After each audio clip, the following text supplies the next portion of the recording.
Xi Jinping को लगा बड़ा झटका। मोदी के फैसले ने कर दी चीन की सिट्टी पीटी गुल। रातों रात भागना पड़ा चीनी सैनिकों को। भारत ने कर दिया जंग का ऐलान। सीमा पर होगा अब इजरायली हथियारों का तांडव। भारत ने तैनात किए ऐसे विमान के एलएसी सीमा से भाग खड़ी हुई पाक चीन आर्मी। जी हां दोस्तों, इस वक्त एलएसी पर चीन और भारत के बीच में युद्ध के बादल मंडराए हुए हैं और दोनों देशों ने अपनी सेनाओं को तैनात कर दिया है। लेकिन भारत ने चीन को एक बहुत ही बड़ा झटका दिया है। पूरी दुनिया में अपने हथियारों और मिसाइलों के लिए जाने जाने वाला देश इजराइल से भारत ने अचानक रातों रात एलएसी सीमा पर भारी मात्रा में हथियारों को तैनात कर दिया है। जी हां दोस्तों, एलएसी पर भारत ने अचानक रातों रात सारे हथियार तैनात कर दिए हैं। उसके बाद तो पहले से ज्यादा सीमा पर हालात और गर्मा गए हैं। दरअसल छोटी आंख वालों ने चीनी सैनिकों को भारत के हथियारों को देखकर अब डर सा सताने लगा है। भारत में पिछले 5 वर्षों में इजराइल से बहुत ही घातक हथियार खरीदे गए हैं। दोस्तों, दुनिया में हर कोई जानता है कि इजराइल के हथियार दुनिया में सबसे सर्वश्रेष्ठ होते हैं और सर्वश्रेष्ठ के साथ साथ सबसे ज्यादा घातक और मजबूत भी होते हैं। ऐसे में जब छोटी आंख वाले चीनी सैनिकों ने सुबह पेट्रोलिंग करते समय इजरायली हथियार एलएसी सीमा पर देखे तो वहां से भाग खड़े हुए। आखिर ऐसे कौन से हथियार थे जिनको देख के छोटी आंख वाले चीनी सैनिक दल से भाग खड़े हुए? वीडियो के अंत तक बने रहिएगा दोस्तों। आज हम आपको बताने वाले हैं आखिर वे कौन कौन से हथियार थे जो भारत ने कल रात एलएसी सीमा पर तैनात कर दिए हैं। इजराइल का घातक हथियार हेरोन ड्रोन हुआ तैनात। दरअसल दोस्तों, लद्दाख में भारत और चीन में बढ़ते तनाव के बीच भारतीय सेना ने अपनी तैयारी को पुख्ता करना तेज कर दिया है। भारत ने इजराइल से 4 हेरोन मार्क 2 ड्रोन खरीदे हैं। भारत पहले से ही हेरोन ड्रोन का इस्तेमाल कर रहा है, लेकिन ये 4 ड्रोन अपग्रेड वर्जन है और इसमें लेजर गाइडेड बम और मिसाइलें भी लगाई जा सकती है। भारत ने इस ड्रोन को लद्दाख में तैनात कर दिया है। इजरायली ड्रोन विमान के लिए इस साल जनवरी में समझौता हुआ था। 2 अन्य ड्रोन विमान साल के अंत तक मिल सकते हैं। आइए जानते हैं कि कितना खतरनाक है हेरोन मार्क 2 ड्रोन विमान। दरअसल भारत और इजरायली कंपनी IAI के बीच पहले करीब $20 करोड़ का डील होना था, लेकिन चीन के साथ लद्दाख में तनाव के बाद मोदी सरकार ने इन विमानों को खरीदने का फैसला किया है। भारतीय वायुसेना की प्रोजेक्ट चित्ता योजना के तहत 90 हेरोन ड्रोन लिए जाने हैं। इनको लेजर गाइडेड बम, हवा से जमीन में हमला करने वाली मिसाइलें और हवा से दागे जाने वाली टैंक रोधी मिसाइलें तैनात करने की योजना है। भारतीय वायुसेना के पास पहले से ही 180 इजराइल निर्मित UAV है। इसमें 108 सर्चर और 68 हेरोन, एक सर्विलांस और जासूसी ड्रोन शामिल है। ये ड्रोन किसी हथियार से लेस नहीं है। इसके अलावा इजरायली कंपनी IAI ने भारत को हार्पी ड्रोन भी दिया है, जो बेहद ही घातक विस्फोटक ले जाने में सक्षम है।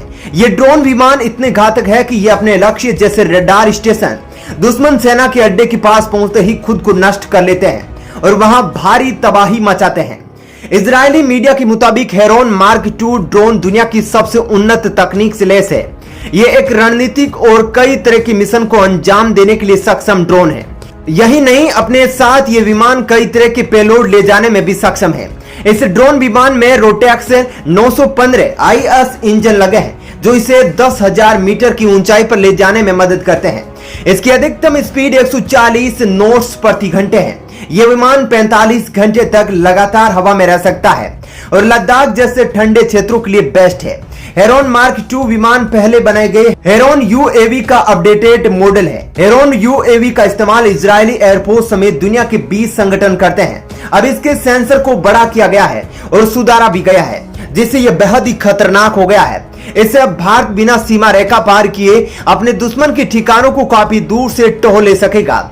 हेरोन मार्क 2 विमान में एक सर्वर भी लगा हुआ है, जिससे यह अपने अंदर बड़ी मात्रा में डेटा को इकट्ठा कर सकता है। इसका टेक ऑफ के समय अधिकतम वजन 1350 किलोग्राम है। इसकी गति भी पहले के मुकाबले बेहतर हो गई है। हेरोन मार्क 2 ड्रोन को काफी चौड़ा और मजबूत बॉडी बनाया गया है। इससे ये इतना मजबूत हो गया है कि आसानी से पनडुब्बी की टोह लेने वाले सोनोव मॉनिटरिंग सिस्टम को ले जा सकता है। साथ ही यह पानी के अंदर भी लक्ष्य का पता लगा सकता है। हेरोन मार्क 2 ड्रोन विमान लंबी दूरी तक आसानी से नजर रख सकता है। इस ड्रोन के सिस्टम को दूर बैठकर ही सैटेलाइट की मदद से बंद किया जा सकता है और उसे फिर से स्टार्ट भी किया जा सकता है। बालाकोट में एयर स्ट्राइक करने वाला इजराइल का बम भी होगा भारतीय सेना में शामिल। जी हां, पाकिस्तान के बालाकोट में आतंकी कैंप पर जिस मिराज 2000 के जरिए बम गिराए गए थे, इस बमबारी को एक खास नाम दिया गया था। भारतीय वायुसेना के मुताबिक इस मिशन को स्पाइस नाम दिया गया था, यानी 27 फरवरी को जैश के ठिकानों पर स्पाइस 2000 बम बरसाए गए थे। अंधेरा हो, तूफान हो, दुश्मन जंगल में हो या फिर पाताल में हो, ठंडा इलाका हो या गर्म, दुश्मन कहीं भी छिपा हो, लेकिन स्पाइस 2000 की वार से बचना नामुमकिन है। इंडिया इजराइल की दोस्ती का ऐसा ब्रह्मास्त्र है जिसने बालाकोट में आतंकियों का नामो निशान मिटा दिया था। अब यही ब्रह्मास्त्र लद्दाख के समीप नेओमा एयरबेस पर भारत की राफेल और तेजस जैसे लड़ाकू विमान स्पाइस 2000 बम से लेस होकर तैनाती से चीन पर हमले का इंतजार कर रहे हैं। स्पाइस 2000 बम प्रिसीशन गाइडेड बॉम्ब्स यानी अचूक निशाने लगाने वाले बम होते हैं। इस बम के बारे में बताया जा रहा है कि इस बम की मारक क्षमता इतनी ज्यादा है कि धमाके के बाद वहां किसी का जिंदा बचना नामुमकिन है। स्पाइस 2000 गाइडेड बम के नए वर्जन की रेंज 100 किलोमीटर तक बढ़ाई जा सकती है। सैटेलाइट गाइडेंस और इलेक्ट्रो ऑप्टिकल सेंसर्स की मदद से यह खुद टारगेट को ट्रैक करके उस पर हमला करता है। स्पाइस 2000 इतना सटीक है कि यह टारगेट को 2 मीटर के दायरे में गिरता है और किसी बंकर को भी तबाह करने की ताकत रखता है। दिन हो या रात, कोई भी मौसम हो, स्पाइस अपने लक्ष्य पर अचूक वार करता है। स्पाइस 2000 बम को लॉन्च करने के बाद लड़ाकू विमान का टारगेट के आसपास रहना जरूरी नहीं है। स्पाइस में ऐसा गाइडेंस सिस्टम होता है, इसमें लगे विंग इसे टारगेट से 70 किलोमीटर की दूरी से लॉन्च करने में मदद करते हैं।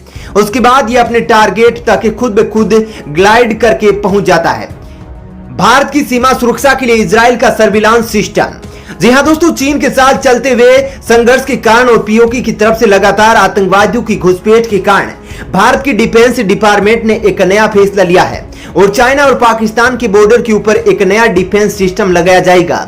जी हां दोस्तों, अब भारत एलएसी सीमा और एलओसी सीमा दोनों के ऊपर इजराइल का लोरोस सर्विलांस सिस्टम लगाने जा रहा है। इस लोरोस सिस्टम का पूरा नाम है लॉन्ग रेंज रिकॉग्नाइजेंस एंड ऑब्जर्वेटिव सिस्टम। दोस्तों, वर्तमान के हालात को देखते हुए भारत को इजराइल के सर्विलांस सिस्टम की सख्त जरूरत थी, क्योंकि जिस तरह से दिन ब दिन पाकिस्तान के आतंकी पीओके की सीमा पार कर भारत में घुस रहे हैं, यह भारत की सीमा सुरक्षा के लिए और संपूर्ण भारत के लिए बहुत ही बड़ा खतरा है। वहीं इसके साथ साथ कुछ दिन पहले ही उत्तराखंड में चीनी सैनिकों की घुसपैठ भारत की सीमा सुरक्षा के लिए खतरा है। ऐसी स्थिति में एलओसी हो या एलएसी, दोनों जगह ही सीमा सुरक्षा कड़ी करना जरूरी है। इसी को देखते हुए 2 दिन पहले ही भारत की डिफेंस डिपार्टमेंट एलओसी और एलएसी की सीमा पर लोरोस सर्विलांस सिस्टम लगाने का बड़ा फैसला किया गया है, क्योंकि चीन के साथ भी भारत की लगती सीमा, जिसे हम एलएसी कहते हैं, वह बहुत ही ज्यादा उबड़ खाबड़ है। वहां चढ़ाई के साधन कम है, पहाड़ है, नदियां है। ऐसे में कुछ ऐसे कठिन क्षेत्र हैं जहां पर रहना कठिन है और पूरी रात पेट्रोलिंग नहीं की जा सकती। ऐसे में इजराइल का यह सीमा सुरक्षा सर्विलेंस सिस्टम भारत की सीमा सुरक्षा को सुरक्षित करेगा और जैसे ही यदि एलओसी या एलएसी सीमा की तरफ से कोई घुसपैठ होती है, यह सर्विलांस सिस्टम तुरंत आसपास के सभी सैन्य अड्डों, चाइना टुकड़ों पर रेडियो सिग्नल के सहारे संदेश भेज देगा, जिसके कारण आसपास के सैनिक की टुकड़ी जल्द से जल्द उस घुसपैठ वाले स्थान पर पहुंच जाएगी। दोस्तों, इजराइल का यह लोरोस सर्विलांस सिस्टम दुनिया का सबसे बेहतर सर्विलांस सिस्टम, अगर दुनिया में किसी के पास सबसे बेहतर सर्विलांस सिस्टम है तो वह केवल इजराइल है। इसलिए दोस्तों, देखते हैं कि लोरोस सिस्टम की क्या क्या खासियत है और इसमें लगा हुआ सर्विलांस सिस्टम भारत को लॉन्ग रेंज का सर्विलांस सिस्टम प्रोवाइड करता है, दिन में भी और रात में भी। ये 20 किलोमीटर की दूरी पर खड़े किसी इंसान को दूर से देखकर रिकॉग्नाइज कर सकता है और दुश्मन की जानकारी भारतीय सेना को दे सकता है। वहीं यह सर्विलांस सिस्टम सैनिकों की गाड़ियों और ट्रकों और अन्य विमानों को 40 किलोमीटर की दूरी से ही रिकॉग्नाइज कर भारतीय सेना को जानकारी दे सकता है। यह सर्विलांस सिस्टम 40 किलोमीटर दूर खड़े किसी भी वाहन को रिकॉग्नाइज करके यह बता सकता है कि 40 किलोमीटर दूर कितने सैनिक विमान खड़े हैं। अब दोस्तों, भारत ने एलएसी सीमा पर इजराइल के द्वारा दिया गया लोरोस सर्विलांस सिस्टम तैनात कर दिया है। इसके साथ ही भारत ने अपने लद्दाख सीमा के नजदीक नियोमा एयरबेस पर तैनात राफेल और तेजस जैसे लड़ाकू विमानों को बरमोज और स्पाइस 2000 बम से लेस कर दिया है तथा हेरोन ड्रोन को भी एलएसी सीमा पर तैनात कर दिया है। भारत की एलएसी सीमा पर यह तैनाती देख चीनी सैनिकों की हालत पतली हो गई है। अब देखना यह है कि एलएसी सीमा पर भारत द्वारा इजराइल के द्वारा दिए गए हथियारों को तैनात करने के बाद चीनी सरकार की तरफ से क्या रिस्पॉन्स आता है और लद्दाख सीमा पर चल रहा यह संघर्ष कब तक चलता है। दोस्तों आपकी इस बारे में क्या राय है हमें कमेंट करके जरूर बताइएगा और जानकारी और वीडियो अच्छा लगे तो इसे लाइक और शेयर भी जरूर कीजिएगा।